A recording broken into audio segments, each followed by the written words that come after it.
up, people? Welcome to HealthSparx, featuring the brightest entrepreneurs and innovations from the health and technology arena. I'm your host, Michael Walsh. You'll be hanging out with me for the next 30 minutes. Thanks so much for stopping by. It's a good time to be back. I was gone last week. I had a bunch of stuff going on for CareLoop and for Health2O here in Dallas. So missed you guys. Very much looking forward to being back today and chatting with my guest. It's Ken Jaques. He, the best way to title him right now is a healthcare blogger, but got a really cool story to share. Spent about 25 years in the technology world doing consulting. Had this just enlightening experience with the healthcare industry and decided that he needed to kind of change up his life's work a bit. So working right now to educate just patients and people about good decisions and not always taking the easy way out. There's no quick fixes in your personal well-being and your health. So doing a lot of great stuff with that. His stuff will be all here on the episode page for you to check out. So very excited to have him. I mean, and him being here sort of signifies a little bit of a change in how I'm going to start doing things at HealthSparx. This whole time, I created HealthSparx to welcome all these entrepreneurs and innovators to the show to share what they were doing, but I was doing it so in a way that I wanted to share it with other entrepreneurs or other innovators. But why are all these people doing this, right? I mean, it's for patients. It's to help patients. Many of the people that come onto the show are producing like the newest tool, the most innovative technology available to be able to help somebody do something. Patients need to know about this stuff. I mean, that's kind of what they're in business for. So I'm changing a little bit of the message here of HealthSparx. It's still the same type of people coming onto the show, but I want to gear it more towards helping patients, helping people, helping us learn about all the stuff that is going on so that when the time comes for us to make a decision as far as our own health or our families or loved ones, we're educated. We need to be more educated about this stuff. And Ken and I are going to talk all about this today. So very excited to welcome him here to the show today to chat about his story and talk about what we can do to be better patients.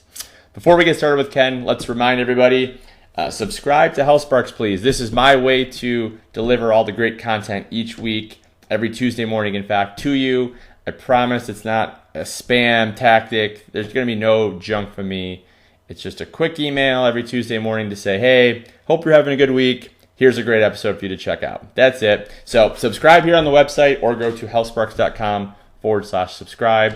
You can also follow us or subscribe to HealthSparx on iTunes, Stitcher Radio, and of course you can follow along using hashtag HealthSparx on Twitter. So I think that's about it. Let's get into it. It's Ken Jaques. Let's get started. All right, everybody. Today on HealthSparx, I got Ken Jaques, my buddy from Canada. He's joining us today. I'm going to quick read Ken's bio, and I'll welcome him on here in a sec. So Ken has had a very successful IT consulting career spanning over 25 years, playing a key role in helping grow a company from inception to being sold at its peak in 2000. One morning, he woke up with rheumatoid arthritis, and his life changed literally overnight. Over the next several years, Ken experienced many aspects of the healthcare system and also began a journey of trying to understand the mind, body, and spirit connection. Ken is on a mission today to heal the healthcare system by putting the care back in healthcare. He believes there's a role for each of us to play. The simple belief is that the healthcare system is something you should use when necessary, then get out. It's not some place to spend the rest of your life. So with that, I welcome my guest today, Ken Jaques. Ken, what's up, my man? How are you? How you doing, Michael? Thank you very much. Thanks for the introduction. That sounds great. Yeah, this is great. I was just recording kind of the preamble, if you will, to the episode, and I'm telling the listeners that HealthSparx has been primarily an engine of talking about entrepreneurs and innovations in healthcare and kind of what it all means, what's going on. But I've been gearing it a lot more towards like the healthcare community. But I've been really feeling this itch, and you and I talked about this a week or so ago, to share more information to help patients. What better way to help these companies out than to connect them potentially with their users, their the patients. Exactly. And you, sir, you are just the perfect guest to bring on to sort of make this transition because you've got such a great story and a lot of cool stuff to say. So without further ado, I'm going to come right out asking questions, and let's just get into it. Why is the healthcare system broken in your mind? What's wrong with it? I think there's a lot of things going on. It's almost like it's a monopolistic situation where anybody within the healthcare system, we grew up thinking that our doctors are gods and anything they said was something we had to listen to. And I think we've spent our entire lives that way. We go in, we ask them what's going on. We expect them to have an answer in less than 2 minutes. Whatever they tell us, we just go ahead and follow it. Sure. We don't shop around. We don't listen to ourselves and say whether this is a good buy or not. We're not consumers at all, and yet it is a system. Yeah, so walk everybody a little bit through like your kind of experience with the health system so far, so we know where you're coming from. So when I was first diagnosed, I walked into a rheumatologist and I said to her, here's the diagnosis, and I looked at her after the diagnosis. She says, well, here's what you should be doing. We know that you have to treat arthritis aggressively, and we treat it with a chemotherapy cocktail, and that's what we do. And I looked her right in the eye, and I said, so does diet have anything to do with this? She looked at me just as straight in the eye and said, no. And over the years, as I've gone through, I've heard of so many people that have healed themselves, not just from arthritis, but so many other diagnoses through a change in diet, through a change in some of their thinking. So I just said, hold on, there's just got to be a better way. Right. Yeah, and everybody that has kind of gotten to know me, and same thing, you and I chatted about this a bit. I mean, I'm a personal trainer also, in the evenings, and I'm a big proponent of healthy living, active living, and trying to do things the old-fashioned way, let your body kind of take things over, and instead of pumping yourself full of whatever you might be pumping it with. So your mission and my mission certainly coincide big time. So well, the funny thing, Michael, we know from a very young age, when we get a cut, our body starts to heal itself. Right. When we get a scrape, it knows what to do, and then all of a sudden we start to question it because somebody says, oh, no, here's the better way. Uh-huh. And it is meant to heal. So I believe that our role is to get our bodies into a position where they can come back into a balance. And that's what I think healthcare is all about, and empowering patients to start understanding that, because as they understand it, they're not just going to keep going to drugs first. So what role do you feel like technology can play in improving how things work for all of us? There's a lot. I mean, again, that's what my show's all about, like bringing all these great tools and platforms on to talk about how they can help people. But in your opinion, like, how can they help people? I'm speaking to a couple people up here about the concept of even some apps. So the first thing that happens when something starts to happen in your body, the first instinct you have is, what's wrong? Where do I go?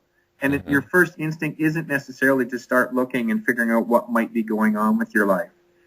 There's all kinds of app situations that can be done that say, hold on, what's going on? I got to remind myself. And you just pull up a quick app. It's like, what's going on with your relationship? What's going on with your job? What's going on with any stresses in your life? So that's very, very quick answer, but from a small app perspective.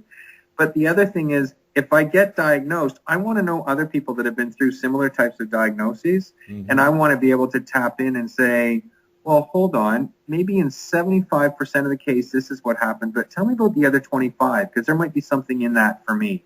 Sure. And I want to be able to connect to other people that have been through similar types of things, and technology is a huge play there.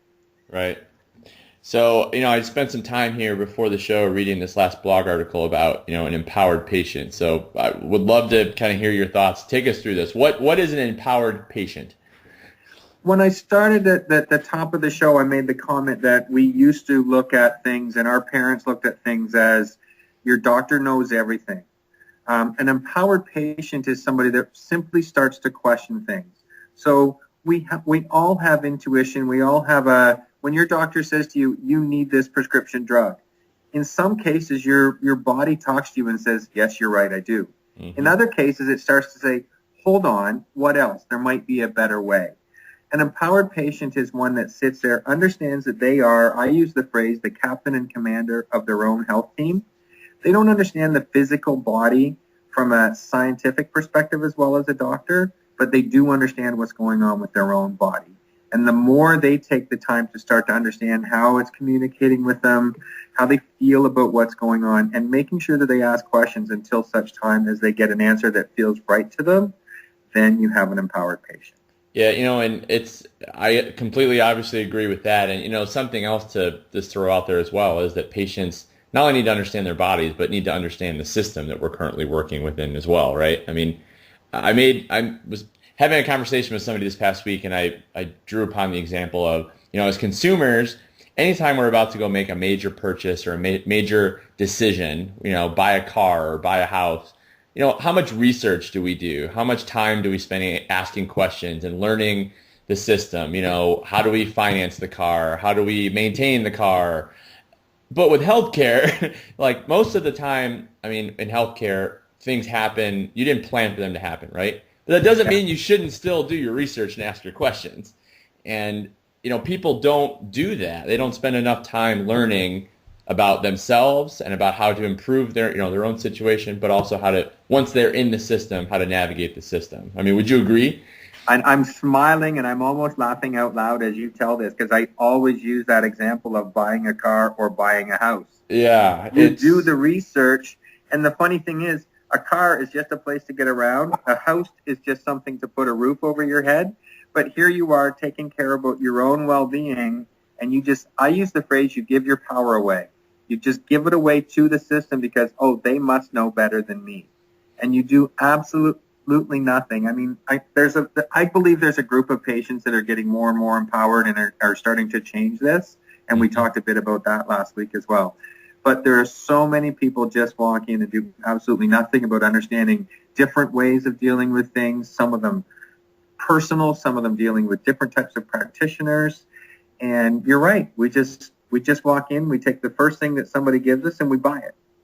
So tell us a little bit more about your mission and kind of what you're up to up there. Like, you had this experience, you're working to just help patients and consumers better educate themselves. So, what is this journey showing you so far, and kind of what is it producing? Yeah, that's a very good question. And the phrase I use, I've been through a lot, and I could look at myself as a victim, or I could look at myself as somebody who's had an opportunity to wake up and start to understand things. Sure. And I don't like to get on a pulpit and preach to people and start insisting that they ask questions. But whenever somebody says something to me along the lines of, oh yeah, I've got this disease and it's going to last forever, and I'll say, well, what if it's not? And I just want to get them to ask questions, because there's so many things of spontaneous healing, remission, whatever the case may be. And I want to encourage people to start looking a little bit around and not taking the first assessment that they've been given. And my belief, very straightforward and simple, is that the more people do this, the more we are going to be able to get into the healthcare system when we need it and get out when we're done with what we have. Yeah. And the dollars that are being spent on healthcare, there's so much money to be made. And the healthcare system is a system that's paying a lot of people very, very well. Mm-hmm. And it's time to start getting the patient to understand what they really need. Yeah, absolutely. I wrote this a quick idea of a question down. It's a bit of a weird question, so if you absolutely hate it, we don't have to answer it. But I think it's kind of cool. Like, if you had 1 hour to sit down with, and we can put any sort of name here, it doesn't really matter, but just a representative of our healthcare system, what would you say to them? Like, who might you sit with? I guess that's also a good part of the question. If you had an hour to sit with anybody to talk healthcare, who would it be, and what would you say to them? It's wow. It is such an awesome question, because I've been down the path, and I'll sort of give the pros and cons. My whole thinking of a government system body, I have said to you a couple times that I think we're closer than we think in getting people to wake up and start thinking this way. And a government body that gets pushed to say we've got to start listening to the people will eventually listen to the people. My fear is government body, there's so much information and funding coming from the other side, from the powers that be. So right. I don't know if I'd sit with a government body. I'd probably sit with some of these inspirational leaders that are getting out there and waking people up. And I'd like to consider myself one of those as well. But start talking with a group of people and encouraging them, simply asking questions like, do you know somebody that's sick? What was the diagnosis? Did they give them the other side? Did they give them a case for optimism, or did they take all their hope away? What if? What if it's just not true that you have to be diagnosed with this for the rest of your life? And really, it's getting a series of questions going, because I tell a story that my goal isn't for me to educate people on what I know. It's to get them to remember what they know. Sure. And that is as simple as remembering that the body knows how to heal, and it's starting to tap into their own inner wisdom as far as what can I do to take care of what's the best way for me to proceed right now. Sure. Yeah. Good answer. You did nail it. I was a little bit worried. Like, that's a tough one. I'm not sure if somebody put me on the spot if I'd know what to say, but nice job. So I'm again just sitting here flipping through some of the blog posts, and the one you wrote like about a week ago after you and I talked last was starting a wave to heal healthcare. So this brought a question to my mind as well, another sort of altruistic big picture question. So you, Ken Jaques, if you had unlimited access to all our world's resources, like you, pretty much you're God. Yeah. What would it take to get healthcare on the right path in your mind? Wow. I mean, it could be money, it could be people. Like, I mean, if you had to like sit here and like turn your spoon and whip up the magic recipe to fix healthcare, what would it include? I won't say I was struggling, but I was letting my thoughts come to me.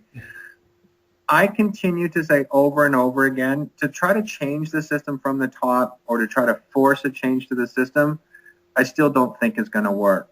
What I believe is it's the concept of continuing to bring passion to the people, and you have an empowered group of people. I think I said to you, whether I've heard the phrase 51%, if 51% of the people are on board, all of a sudden 100% are on board. Right. Greg Braden talks about once the square root of 1% of the population is on board, you've got them. The point to me is continue to round up the people that are in the trenches, and all of a sudden they literally stand up and say, we're not buying this anymore. You've got a system that's keeping us in the system. So what would it take? I think there is some money. There's money required to continue to get the message out. I don't think it's a massive amount of money. I think it is a concept of pulling a community together and empowering people within the community with a passionate message that they can literally start talking to all of their colleagues about. Sign up here, come support our message, spread the word, we're consistent, we're organized, and so on and so forth. Yeah, it's very interesting that in that answer, I mean, that's, again, it's a very patient, people-driven type of response. Like, it doesn't require lots of surgeries and lots of clinical fancy terms and things like that. It's just, like if we were all get on the same page, maybe we'd actually make some progress, right? Yeah. And the thing is, there's so much power. I kind of come back to, I'm not trying to blame it, but there's so much power at the top. And if you as a doctor are fearing that some of your patients are going to start to leave because they're going to get healthy, I don't even think it's in your conscious. I think it's in your subconscious that you need them to come back. You need them to come back. You're running a business too. Yep. You're not really in the interest of letting them go as a patient. And so they're not going to change. That's why I believe so strongly that it's the empowered patient that is going to start forcing them to change. Well, and that leads me to my next question. What's your thoughts and feelings about how the system works from the perspective of the healthcare insurance companies? And from a healthcare insurance company, it's interesting because it's different certainly in Canada and the States, but I think insurance companies, they just want to keep making more and more money as well, and they almost don't care as long as there's premiums to be put out to patients and so on and so forth. They're not in any interest of changing, and I think they're probably as big a cult between them and the pharmaceutical companies that are. And I want to be clear, just on a very quick comment. I'm not literally bashing pharmaceutical companies. There are times where you absolutely need them and it's the right answer, and I would never tell anybody to avoid them.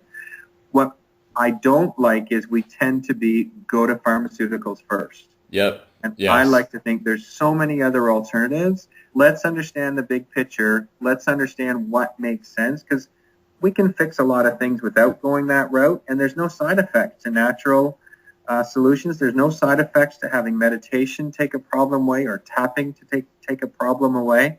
I'd much rather start there and go to the pharmaceuticals as a last resort rather than as a first resort. Sure. So we've kind of, a lot of the responses, we've kind of proceeded along the theme that, we can kind of get patients to become more, we're using the word empowered. Then we feel like we can really start to see, some real progress in the way that we deliver our healthcare to people. Yep. So at what point, what will you need to see out there for you to feel like it's going in the right direction? Like, at what point are you going to sit back, like, from reading or watching the news one night and be like, I feel good about what's going on right now? I've thought about that one actually a number of times, and I think what the point is, the critical middleman, if you will, is the doctor. I just heard a story on my last blog. I posted some lady, she saw my blog about the empowered patient. She talked about going into the hospital for a condition, and the doctor started to order a test, and she said, hold on, I've got that test. I've got it right here in my pocket because we just did this test a month ago. And he kind of blew her off, and she basically grabbed him by the collar and said, you're not listening to me. I have the results in my hand. And he kind of stopped and paused, and then he looked at the results, and she was out of there so much quicker with a much better result. Yeah. When the doctors start to understand that it's not just a system, it's not just pushing a button and collecting their payments, however that's done in Canada, U.S., wherever, it is about getting people back to health, then when I start to see the doctors become part of the encouraging patients to keep track of their own information, not just to go after drugs, but to start searching for root causes, when I start to hear that on a somewhat more regular basis, then I'm going to feel we're well on our way.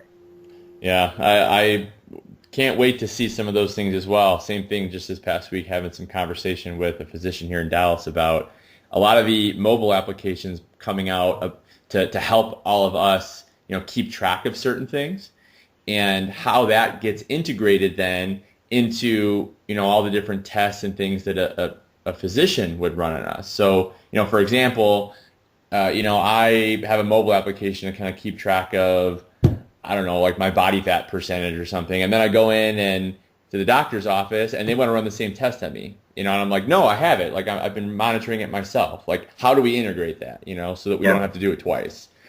Yeah. So it's certainly a challenge that hopefully we see some real progress with here, in the coming couple of years. And I say that, and you and I keep talking about how we're so close. So hopefully it's even earlier than that. I mean, it'd be great to see real progress even this year.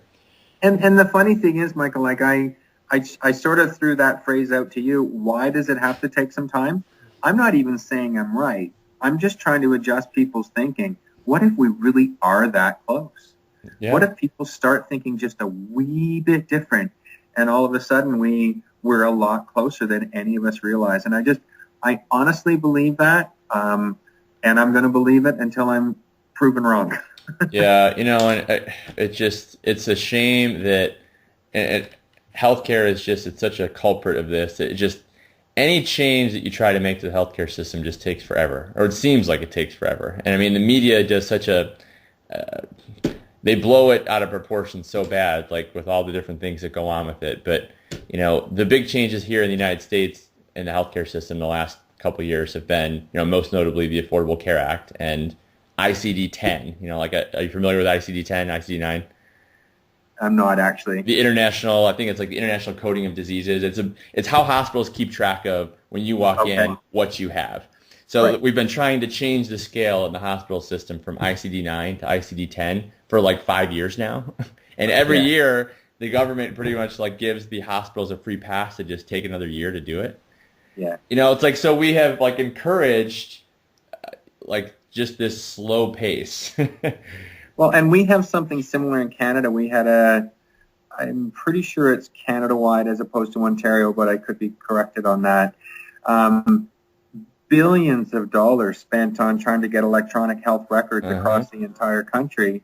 And 3, 4, 5 years down the road, there's no real results. Yep. So the money keeps getting thrown at the problem, but there's always somebody there to stop getting us to a solution. And to me, we have a health care system, and the people that seem to be trying to fix the system are focused on the word system. And I think when we start to focus on the word care is when we're going to start to get closer to solution, which does mean patient, it does mean doctor, it does mean other caregivers, and so on and so forth.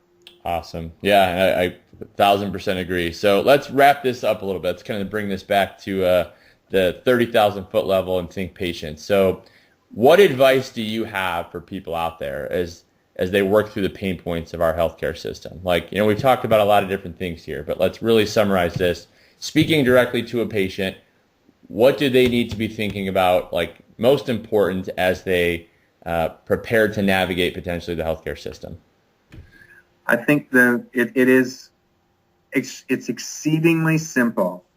As soon as something starts to go on, instead of saying, I got to run to my doctor and figure out what I'm going to do to fix this immediately, your symptoms they may be showing overnight, but they didn't come on overnight. So stop, pause, take a breath. Obviously, if you have to go to the doctor right away because it's important, that's different. But as soon as those symptoms start to come on, step back and start to figure out what's going on in your life. And there's all kinds of great books. I'm working with colleagues. I'm working with doctors. There's all kinds of ways to research and start to figure out what are potential root causes of conditions, whether they be disease, headaches, stomach aches, whatever the case may be.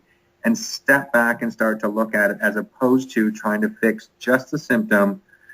Root causes, we know more about root causes than we realize. Just start to spend the time to figure out what it might be and start to deal with what's going on in your life, and you'll be well on your way to not having to be in the system for a long time.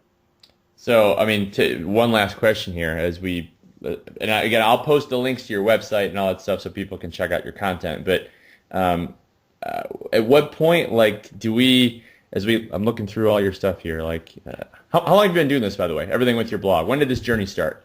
It's funny. I was diagnosed. I went through. I took the chemotherapy drugs. My hair fell out. They said, "Oh, sorry, you're the only patient that's ever happened on this low of a dose." I went and saw an energy healer. Things happened there, and I just started to ask my questions in about 2010. So it's really been a very short time period. But I will say I have immersed myself. I've immersed myself in figuring out how to heal myself, and the more I've learned, the more I've realized that there's so many other people that just need the wake-up call. It's not up to me to educate them and solve them, but to get them to start asking questions. I just want to do my part in that, and that's where I go with the blog. Almost every one of my blogs has a question, and it repeats the question at the end because I'm really trying to get you to stop, look inside, and figure out how this applies to you. Not your buddy, not your sister, not your father, but how does it apply to you? Right. So what's next for you? It's funny. I've got a couple things on the go here. I'm working with my son on we call it the healthiest community. And what would that entail? And if you were putting that together, and there's actually a lot of technology around this. So there could be people in the community that sign up. They get the stamp of approval from the healthiest community, and they sign on. So I, as a patient, say, oh, I don't want to just run to a doctor that's going to prescribe drugs. Who are the doctors in the area that are all about helping me figure out what's really going on? And they can find the list of who those are in their neighborhood. And I don't see why this isn't a worldwide application. No matter where you are, you can start to figure out who are these more, I say holistic with a W, W-H-O-L-E, holistic practitioners that are helping me figure out what's really going on. So that's a big one. I'm working with another doctor, Dr. Lissa Rankin, and we've got a Heal Healthcare Now community that is also a worldwide community of empowered patients and doctors that are trying to figure out how to really fix what's going on with the healthcare system. And I'm going into organizations to help them figure out how do they get their employees happier, healthier, and so on. All this is there. All the information is there, and I think it's a great way to keep employee retention high and so on and so forth. So these are more sort of tactical activities to help me move this forward. Awesome. Well, very excited for you, and I'm so glad we had a chance to get you on the show to chat about this. Again, I will post all the links and even probably feature a couple blog posts of yours on the episode page when this gets ready here next week to go out. So thanks again so much for being part of this. Everybody, I definitely check out Ken's stuff. He's on a great mission. He's got a lot to say, a lot to share about his experience and helping everybody really do a better job of, just like he's saying, think about the situation you're in before you go jump into the healthcare maze that we've all created for ourselves. So again, really appreciate it, Ken, and looking forward to seeing everything that you're going to be working on here in the next year or so. And thank you so much for having me on the show, Michael. I really appreciate that. Alrighty, that be it for Ken and I. Good stuff today. I'm just very interesting to hear the perspective of a man that spent 25 years in the technology world, had an experience in the healthcare system, and just boom, realized that his life's mission has now changed, and he needs to help people realize that we don't always need to go and just slap on the quick fix. Like sometimes, if you really think about it, there's a deeper issue here. It's so true. I speak to clients of mine in the personal training side of things all the time about just good, healthy living, active lifestyle, and all the benefits it can mean, down the road. I've got one client of mine, she's like in her 50s, and I tell her, I want to see you walking when you're 90. That's why I make you do some of this stuff. So it's all about just good lifestyle and good decisions. It's not always about just a quick fix and popping the pills and just seeing what happens. So love what Ken's doing. Very appreciative of him for coming on the show and sharing all the great stuff. As I mentioned, of course, his stuff will be right here on the episode page, so check it all out. I encourage you to do so. Before we wrap up, I want to remind you to please subscribe to HealthSparx. It's right here on the website up top, or you can go to healthsparx.com/subscribe. I'm also looking for some guests. I'm filling in the next couple months on the roster to record some shows. So any of you entrepreneurs or innovators or industry professionals that got some things to share, would love to welcome you to the show. Just contact me, michael@healthsparx.com, or you can shoot me a tweet on Twitter. And last but not least, of course, check out HealthSparx on iTunes or Stitcher Radio. You can follow or subscribe on either channel, and that'll get the episodes to you every week as well. So great way to come back. This was good. Really learned a lot from Ken today. Hope you did as well. Hope you enjoyed it. Until next week, I'm your host, Michael Walsh. We will talk to you then.